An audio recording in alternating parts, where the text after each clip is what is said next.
Nigerian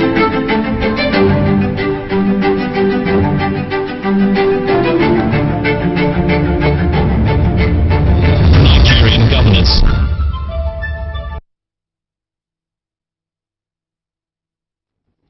Good evening, and thank you for joining us on the program, The Nigerian Governors Live, here on Silverbird Television. My name is Aonduna Ingia. Over the weekend, Governor Yahaya Bello of the All Progressives Congress and Governor of Kogi State declared his intention to run for the office of the President of the Federal Republic of Nigeria. So we also have Governor Mahi, who before now had also indicated interest. And of course, you know that Governor Nyesom Wike from the People's Democratic Party has also indicated interest. And there are several persons who have indicated interest as well to run for the office of the presidency. And that goes to tell you how much focus is laid on the office of the presidency. And this has been the complaint of so many people, that the attention at the center is so much that we almost do not pay attention to the subnationals.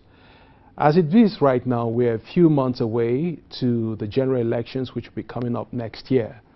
And the question most people have closely in their hearts is who takes over from office from the respective governors who are serving out their second term.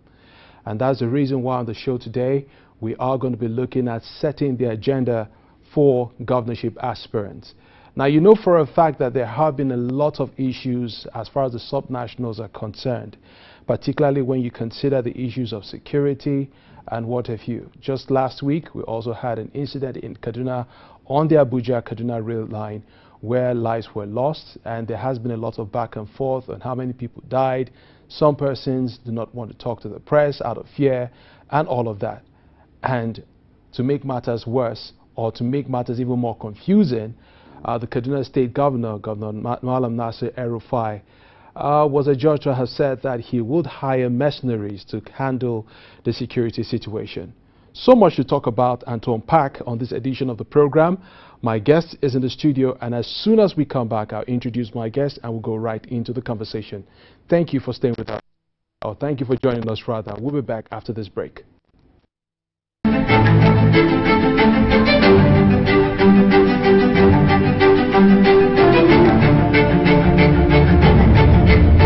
Nigerian governance.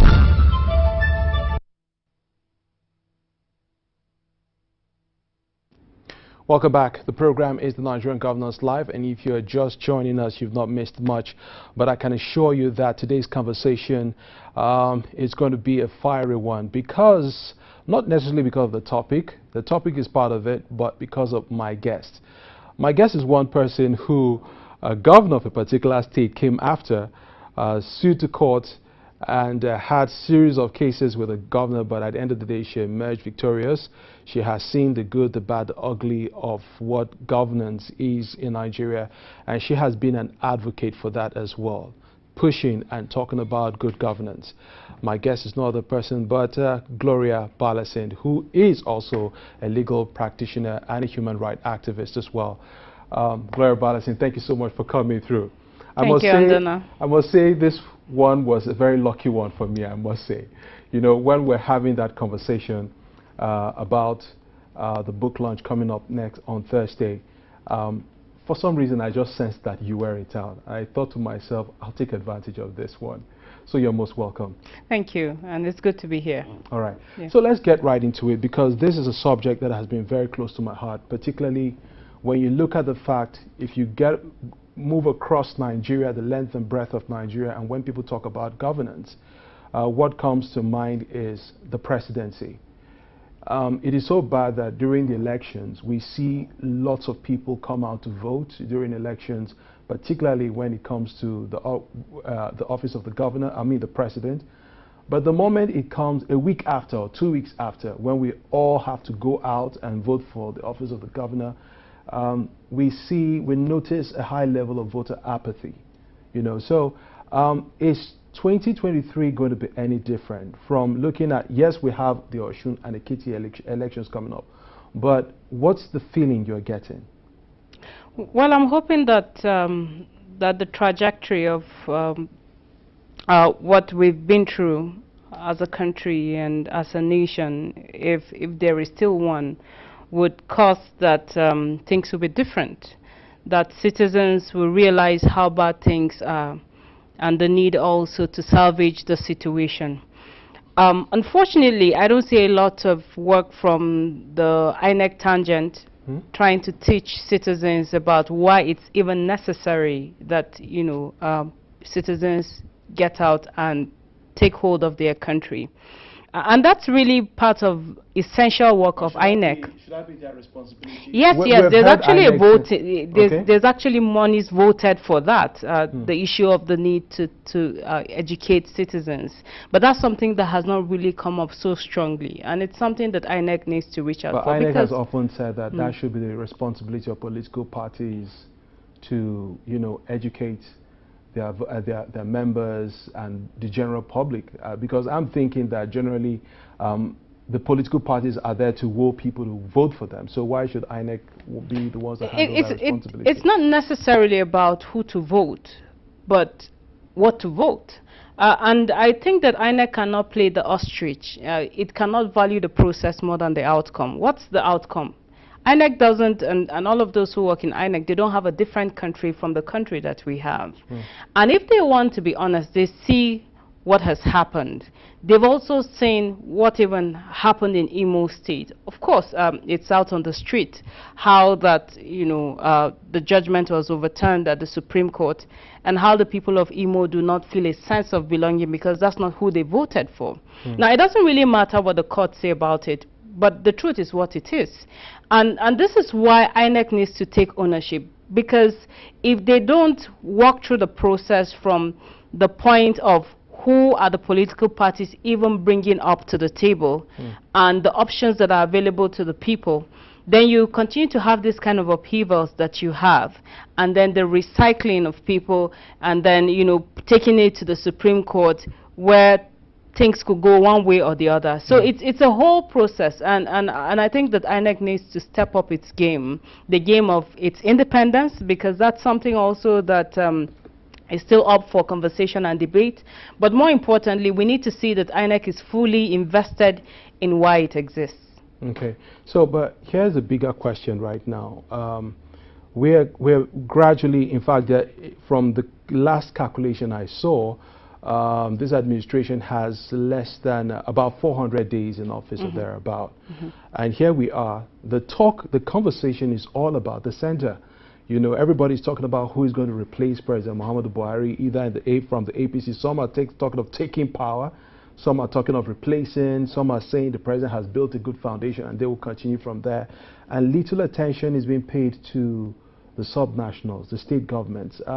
Isn't that a concern in itself? I feel very sorry for Nigerians, but You're it's not enough. It's not enough for us to feel sorry. The issues that surround governance are not even issues we engage in anymore, because we're all struggling to survive. And it's not just an issue in Kaduna or in the north anymore. It's everywhere across the country. Our lives are constantly endangered, and this is on a daily basis. And so you have all of this conversation around. We all know that elections are supposed to go on next year. But who are the people who are standing for these elections? We don't know. I heard you say in the opening statement that Governor Yahaya Bello, and with due respect, what you need to check is what track record do these people have? If you say you want to govern Nigeria, how have you governed your state? What should give you the impetus to think that you put yourself forward? Because this is the kind of thing we went through. It seems that the Buhari administration too was more interested and invested in holding on to power and finally clinching onto the presidency that he had looked for over and over again, without thinking through what are the real issues. And right now, as it stands, the major problem that Nigerians have with the leadership is that there is a complete breakdown of trust. And anybody who wants to lead has to begin to build that deficit of trust. And it may not require that until they have won the presidency. We need to see it in their own nucleus. What are they doing in their own states? How have they been able to manage the diversities? How have they been able to reach for development? What are all the parameters that should make them stand for these elections? And we don't see that immediately. Now, that's not to say that we do not have competent people who will lead this country. Earlier on, you spoke about whether it's not the role of political parties to decide on who should stand for elections. Sadly, the political parties are more interested in their own interests than they are interested in the interests of the generality of the people. So you would see them putting people out to stand for elections that they know cannot even lead their parties. And this is how we have continued to recycle this problem time and time again. We have not moved from the conversations that we're talking about in terms of how to build a nation. What's happening is actually we're getting worse and not better. Because before now, we didn't have this kind of corrosive issues around insecurity. But right now, the roads are not safe. The rails are not safe. The airways are not safe. We don't know about the seas. But it's to say to you that, look, things are really so bad that the question about the existential threat for the people is so rife that we don't even know what will happen to our country. And I can tell you that, you know, people listen to the government right now and they know not to believe. They know not to believe because the things that they say every now and again contradicts. So I take the Kaduna rail situation as a fact and issue. Okay. There is not a single Nigerian who didn't know that it was just a matter of time for that rail to be attacked. I mean, if you ply that road, you know it. The roads had already been taken over, and they knew that the elites had moved to the rail. There were already attempts to attack the rail. As a matter of fact, those students from the Afaka Institute around Mando who were released had actually told Nigerians that while they were in captivity, these people had mentioned it, that they were only biding their time. Now, nobody took preemptive steps, you know. And if you look at the timeline, there was the attack on the airport, and then there was a lot of investment in trying to ensure that that story was killed.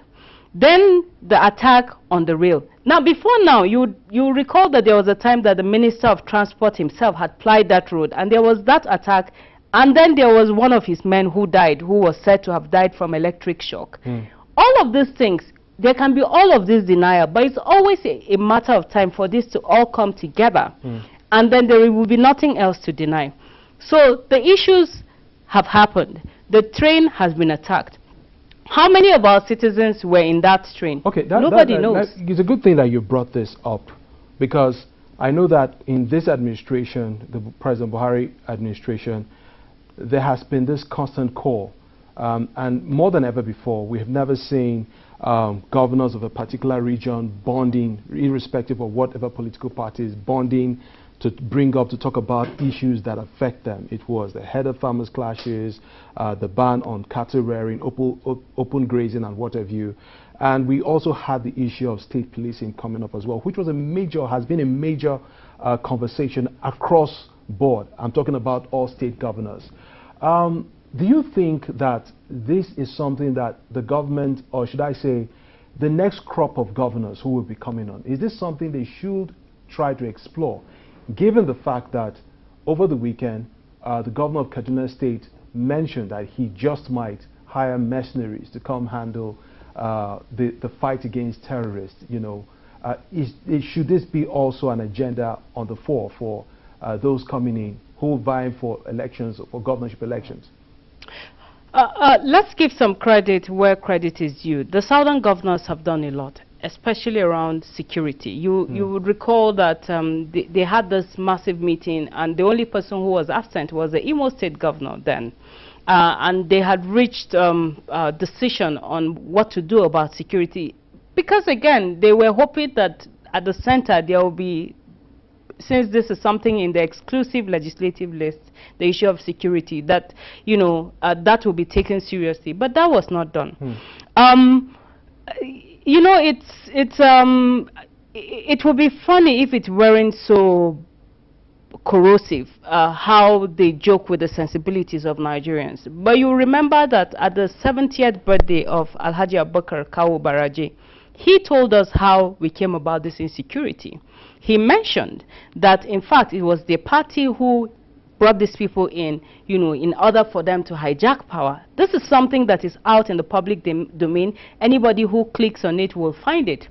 And then you have these people coming again and telling us stories. So, for instance, if you go with the governor of Kaduna State, it was who said that he had paid these mercenaries to stop killing.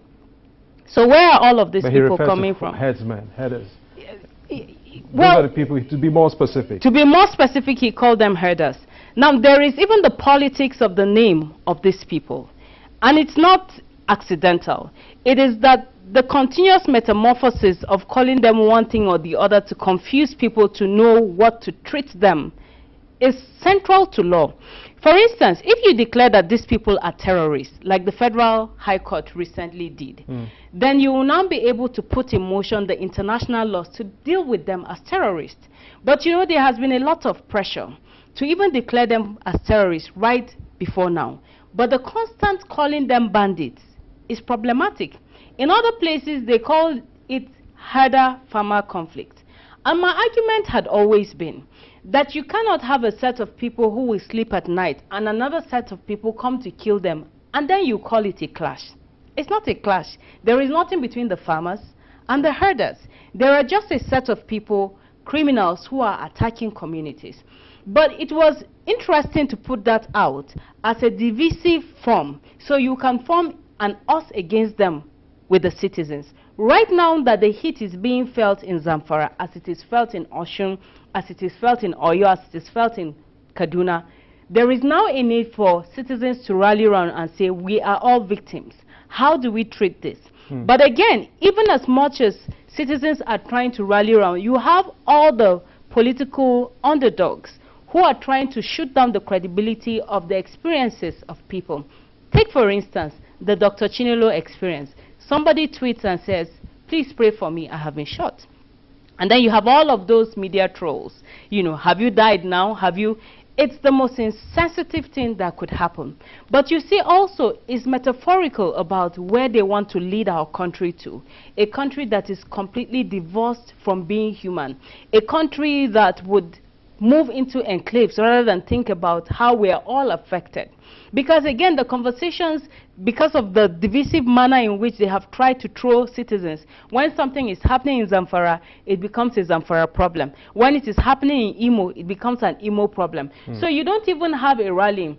Unfortunately, even the civil society that is supposed to do this work, you have the credible civil society. Then you have the political civil society that have again been thrown out to destroy the credibility of the work that civil society will do. So it's a bit of a complex situation. What I really, because it appears that sometimes when this conversation comes up, quite a number of people shy away from it, even when I'm still going to use Governor Nasir El-Rufai, for instance, for an example. He has been very vocal about the issue of state police. He has not hidden his intention.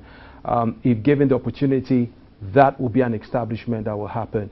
And I think some other state governors share the same position as well.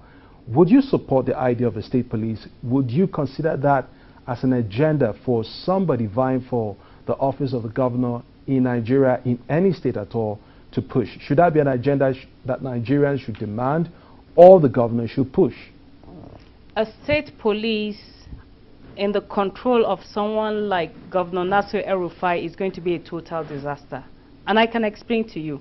Here is a governor who has no respect for the rule of law. But how about others? Not just El-Rufai. No, because we have to take the example and then look at how it's going to work for others. Here's somebody who has no respect for the rule of law. He looks at a house and decides he wants to pull it down, and it's pulled down. And the court is still going on with these cases, and these houses are pulled down. You know, throw civil servants out, throw people out on the street, destroy houses, destroy businesses. It's serious work. Again, one of the underlying issues that needs to be discussed before we have the issue of state policing, because I mean there are some governors that you can that are accountable with power. So it's now going to be easy for you to put the issue of security under their own domain. But I'm not sure, again, that this is really about form as it is about substance. If security is in the central, how do we work around it? When you pick the army as an example, you don't have one person with all the powers. So there is not, in the police, is the IG. The IG takes command from the CNC and then now devolves that command to the states. But that's not really what you have with the army. You have the chief of army staff, you have the chief of defense staff, you have the chief of air staff, you have the chief of naval staff. I think that if we're able to distribute this power when it comes to the policing, it's going to help in the administration. However, the argument around the state police, how would it work if, you know, it scales through? I think that the skeletal work, the underground work that needs to be done is we need to ensure that these people are accountable. Because with one person, it's easier for you to reach out to that person and seek for accountability. Imagine if we have these different states, 36 states and then the FCT, and everybody deploying the police in the ways and manner that they want, especially during elections. What we're going to have is mass chaos. And we're going to have a situation where the law will be in abeyance, and then they're going to use this policing as police as their own dogs, and who will be able to hold them accountable? It will be difficult. Let's move on to some other issues. I think the message is clear. Your position on this is clear now. But let's move on to this. The Nigerian Labour Congress, for instance, has made mention of the fact that, look, let's vote. I can't recall how they put it, but just in paraphrasing it, they are pushing the agenda that, look, whoever is coming in and is not in support of local government autonomy should not be voted in. If you're seeking election, you're voted out.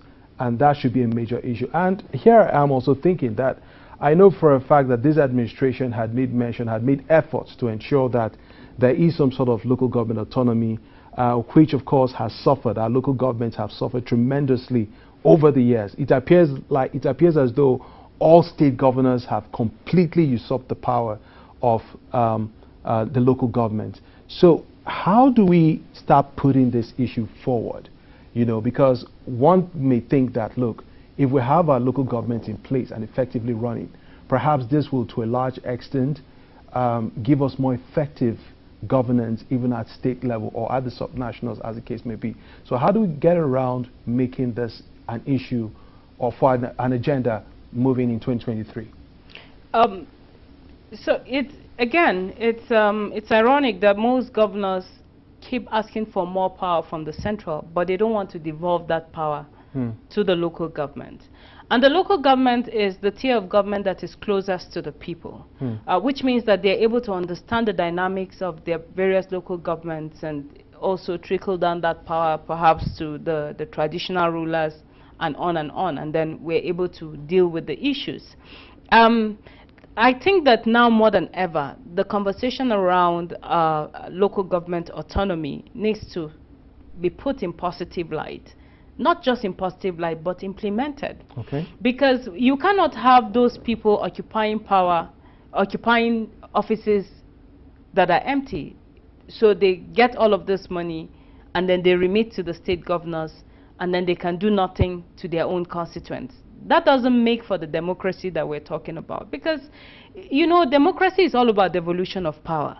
And once power is not devolved, then there is no authority to do what is required to do.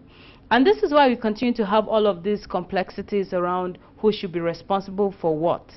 And so when there is a problem, the state governors are running to the local government asking them, what did you do about it? And the local governments are saying, well, how much do we have? What can we really do? Our roles are not properly defined. So these really are the issues. But it's important that we're not paying lip service to it. But again, it goes back to the parties themselves. The agenda that they set forth. Are their agenda in sync with national agenda? Is it in sync with what the citizens want? Is it in sync with moving our country forward? These are the issues. Because again, over and over again, these things are politicized. the issue of security is politicized. The other day, the IG got on the Kaduna highway and he said, well, you can see this is a testimony, nobody is being, you know, attacked. And I think it's really insensitive, with due respect to Nigerians, because there are people every day who are dying on those roads, people who have been kidnapped there. We don't need a showing. I don't think these people realize that power itself is a revolving ball. That you'll be in an office today, but you will not be in that office tomorrow, which means that you and I will share the same vulnerabilities. And that's why it's necessary to put these things all in perspective and see how we're taking a holistic approach to the issues that need to be dealt with. Ditto the issue of security. You know, when people now started to move to the train and they left the roads, they were not, it was again still playing the ostrich. Now the terrorists have hit the road, they have hit the airport, they have hit the rail. Where else is there to run to? We have one option left: to secure every Nigerian, irrespective of their geographical location. And when everybody is secured, then we are all secured. But if somebody is vulnerable, then we all share that vulnerability. It's only a matter of time. In the last 30 seconds, what would you say to citizens? Because ultimately, their choice will determine who makes the office or not, who heads on to the State House or to the villa. What is your last word for the citizens? 30 seconds. My last word is that we have no other country other than this country. And we need to take ownership of this country. Despondency is not the way to go. We must give hope a fighting chance. We must do all that is required of us, hold these people accountable, and get into the game to ensure that power reaches the right set of people who can provide for us the right leadership. Thank you very much, Gloria Balasin. Gloria Balasin is a legal practitioner based in the city of Kaduna. Of course, she often comes into the Federal Capital Territory to, she was actually just coming from the court this evening as well. So thank you so much for coming through. I really appreciate it. You know, what is funny is a couple of days back, the IGP was on the Kaduna Expressway and confirming the fact that it's safe. And actually, to be honest, that was quite an insensitive move when you consider the fact that he has all of the security apparatus around him to guard and protect him. Who will dare attack the IGP in a situation like that, you know? But I just hope that as the days goes by, these issues will be resolved, and even as we move towards the general elections, Nigerians will be able to question the character, the pedigree of all of these persons before going to the polls to cast their votes. On that note, I'd like to wrap it up on today's program of the Nigerian Governors Live. Thank you so much for being there. We'll be back next week with another interesting edition of the program. I am Aondina Inga. Good evening.